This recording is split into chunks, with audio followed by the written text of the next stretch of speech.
بسم اللہ الرحمن الرحیم۔ السلام علیکم جماعت نہم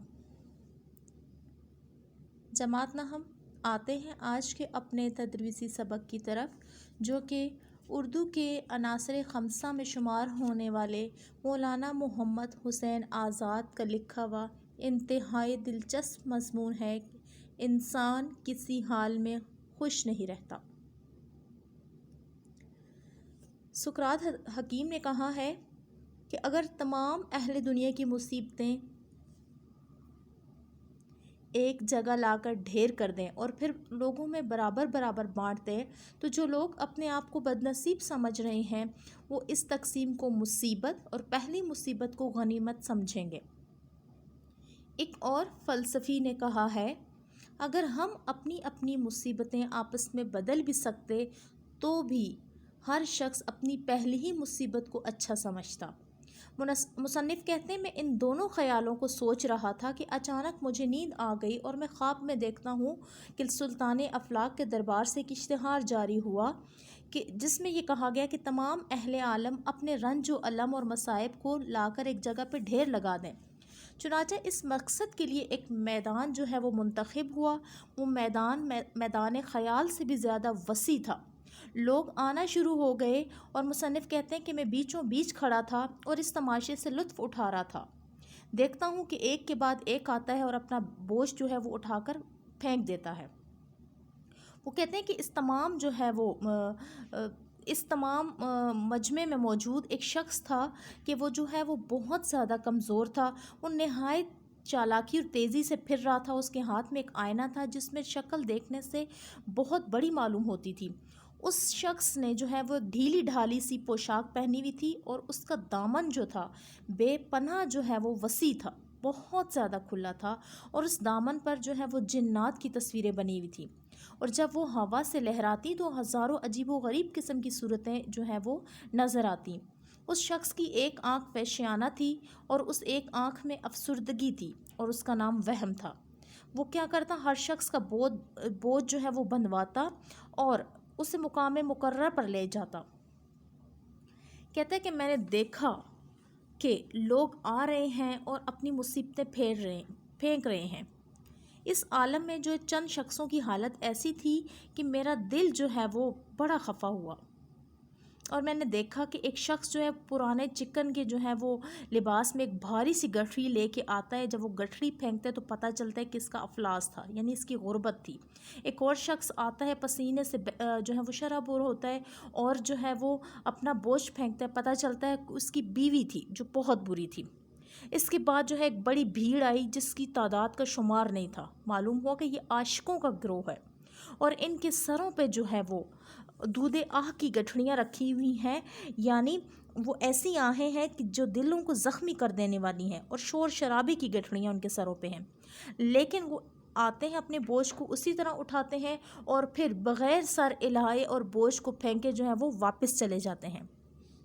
اور اس کے بعد میں نے دیکھا کہ چند بوڑھیاں آئیں جو کہ اپنی جسمانی عیب یعنی اپنے جسم پہ موجود جھریوں کو پھینک رہی تھی۔ چند نوجوانوں نے اپنی کالی رنگت کو پھینکا، اور جو ہے ایک شخص کو میں نے دیکھا کہ وہ ایک کبڑا تھا اور اس نے اپنے جو ہے وہ کبڑے پن کو دیکھا۔ مصنف کہتے ہیں کہ میں حیران تھا کہ اس انبار میں عجیب و غریب قسم کے امراض تھے، جن میں کچھ اصلی تھے اور کچھ انسان نے خود جو ہے وہ اپنے لیے فرضی سمجھ لیے تھے۔ وہ کہتے ہیں کہ میں حیران تھا کہ اس تمام جو ہے وہ حالات میں اتنے بڑے انبار میں کوئی بے وقوفی یا بد اتواری پڑی ہوئی دکھائی نہ دی، یعنی کسی شخص نے خود کو بے وقوف نہیں سمجھا۔ بے وقوفی پڑی ہوئی دکھائی دیتی تو مصنف کہتے ہیں کہ سمجھا جاتا کہ ہاں کوئی ایسا ہے کہ جو خود کو بے وقوف سمجھ رہا ہے۔ کہتے ہیں کہ لوگ آ رہے تھے، اپنا بوجھ جو ہے وہ پھینک رہے تھے، اور پھر کیا ہوا کہ جو وہم تھا وہ بڑا مصروف تھا۔ اس نے کیا، وہ چاروں طرف نگاہ ڈالی اور مجھے دیکھا کہ میں بالکل خالی ہاتھ کھڑا ہوں، اور فوراً میری طرف آیا۔ جب اس سے میں نے اپنی طرف آتے ہوئے دیکھا تو میں حواس باختہ ہو گیا، اور اس نے جو ہے مجھے فوراً میں نے اس وہم سے نجات حاصل کرنا چاہی، لیکن اس نے فوراً اپنا آئینہ میرے سامنے کیا جس میں جو ہے مجھے اپنا منہ بہت چھوٹا نظر آیا، اور میرا بدن جو ہے وہ بہت بڑا نظر آ رہا تھا، اتنا بڑا کہ میرا دل بیزار ہو گیا، اور فوراً میں نے اپنے چہرے کو نقاب کی طرح اتارا، اور خاص خوش نصیبی تھی کہ ایک شخص ایسا تھا کہ جو ہے وہ سامنے ہی کھڑا تھا، اس کا چہرہ اور اس کے بدن میں بھی مناسبت نہیں تھی۔ بہرحال میں نے اپنی مناسبت سے جو ہے وہ چہرہ لیا اور پہن لیا، اور وہ کہہ رہا ہے کہ اس تمام حالت میں جو ہے وہ لوگ اپنی اپنی مصیبتوں کو، اپنی اپنی پریشانیوں کو جو ہے وہ پھینک رہے تھے۔ کہتے ہیں کہ پھر ایک دم جو ہے سلطان افلاک کی دربار سے دوسرا حکم ملا کہ تمام لوگوں کو اختیار ہے کہ اپنے اپنے رنج و تکلیف جو ہے وہ آپس میں بانٹ لیں، یعنی اپنے اپنے رنج و غم کو تبدیل کر لیں۔ یہ بات سنتے ہی جو وہم تھا وہ پھر جو ہے وہ ایکٹیو ہو گیا، وہ پھر تیز ہو گیا، اور اس نے فوراً جو ہے لوگوں کو اس تقسیم میں ان کا ہاتھ بٹانا شروع کر دیا۔ مصنف کہتے ہیں اس دوران جو چند باتیں میں نے دیکھی وہ یہ تھی کہ ایک پیر مرد، ایک بڑا بزرگ جو ہے وہ شخص تھا، درد کولنج سے وہ تڑپ رہا تھا۔ درد کولنج جو ہے وہ بڑی آنت کا درد، پیٹ کا درد تھا، وہ تڑپ رہا تھا، اور اسے جو ہے وہ تھا بھی بے اولاد تھا، اور اسے اپنی جائیداد کے لیے ایک وارث چاہیے تھا۔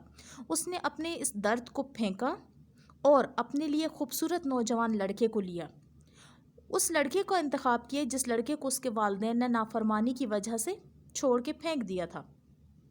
چنانچہ اس شخص نے، اس لڑکے نے آتے ہی نوجوان اس بوڑھے کی داڑھی پکڑی اور اس کا سر توڑنے کو تیار ہوا، اور دوسری طرف جو اس کا باپ تھا وہ درد کولنج کے مارے جو ہے وہ تڑپ رہا تھا، اور اس نے فوراً جو ہے وہ مجھ سے کہا، یعنی کہ بزرگ سے کہا کہ میرا پہلے والا عذاب مجھ سے بہتر ہے، اور مجھے جو ہے وہ میرے بیٹے کو مجھے واپس کر دو اور اپنا درد کولنج لے لو۔ لیکن مشکل یہ ہوئی کہ یہ مبادلہ، یہ تبدیلی اب ممکن نہ تھی۔ اسی طرح ایک جہازی غلام تھا جو جہاز کی قید و مشقت سے تنگ ہو کے اس نے اپنے لیے جو ہے وہ جھولے کا مرض لے لیا تھا۔ اسی طرح ایک اور شخص تھا کہ جس نے بیماری کے بجائے افلاس لی، کسی کو بھوک نہ لگتی تھی اور اس نے جول بکر جو ہے وہ ایسی بھوک اپنے لیے منتخب کی۔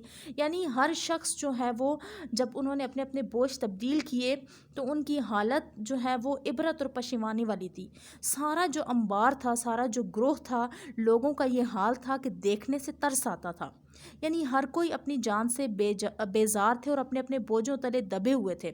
سارا میدان گریہ و زاری کر رہا تھا، آہ و فریاد کر رہا تھا، رونا دھونا مطلب شروع ہو گیا تھا کہ یہ کیا ہو گیا ہمارے ساتھ۔ آخر سلطان افلاک کو جو ہے وہ بے بس آدم ذات کے حال پر رحم آیا اور حکم دیا کہ تمام لوگ اپنے اپنے بوجھ اتار کر پھینکیں اور پہلے والے ہی بوجھ انہیں مل جائیں۔ سب نے خوشی خوشی ان وبالوں کو جو ہے اپنی سر سے اتار کے پھینکا۔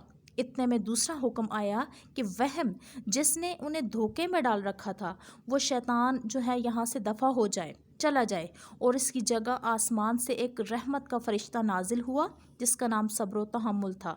اس نے تمام لوگوں کو جو ہے اس کا واجبی بوجھ جو ہے وہ اٹھا کے دینا شروع کر دیا، اور جو ہے وہ ہر ایک کو سمجھاتا گیا کہ گھبراؤ نہیں، بردباری کے ساتھ اٹھاؤ۔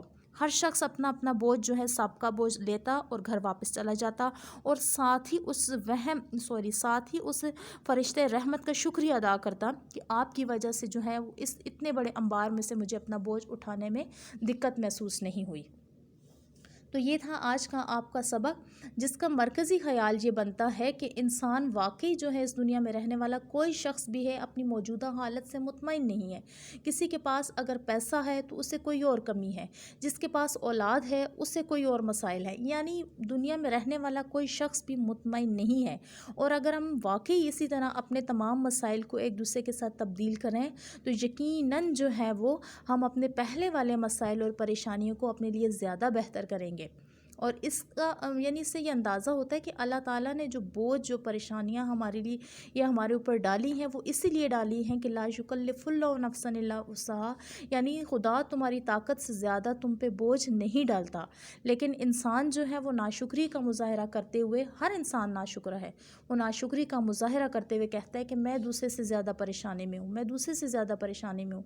لیکن جب دوسرے کی پریشانی کو دیکھا جاتا ہے تو وہ کہتا ہے کہ اللہ کا شکر ہے کہ میں بہتر ہوں، لیکن مصیبت یہ ہے کہ وہ وقتی طور پہ جو ہے وہ تھوڑا بہت شکر ادا کر کے پھر اس ناشکری والی کیفیت میں آ جاتا ہے۔ تو یہاں اس سبق کو جو ہے وہ شامل نصاب کرنے کا مطلب یہی ہے کہ عمر کے جس حصے میں ہے وہ اس حصے میں جو ہے وہ شکر ادا کرنا سیکھیں اللہ تعالیٰ کا، کہ اللہ تعالیٰ نے جو بھی چیز جس بھی حوالے سے ہمیں دی ہے وہ انسان کی بہتری کے لیے دی ہے۔ آج کا ہمارا سبق ختم ہوا اور آپ کا ہوم ورک ہے جی سوال نمبر 1 کہ مصنف نے وہم کی تصویر کس طرح پیش کی ہے، اور سوال نمبر 2 کہ اس موقع پر کن چیزوں سے بآسانی نجات حاصل کی جا سکتی تھی۔ آج کے لیے اتنا ہی کافی ہے۔ فی امان اللہ۔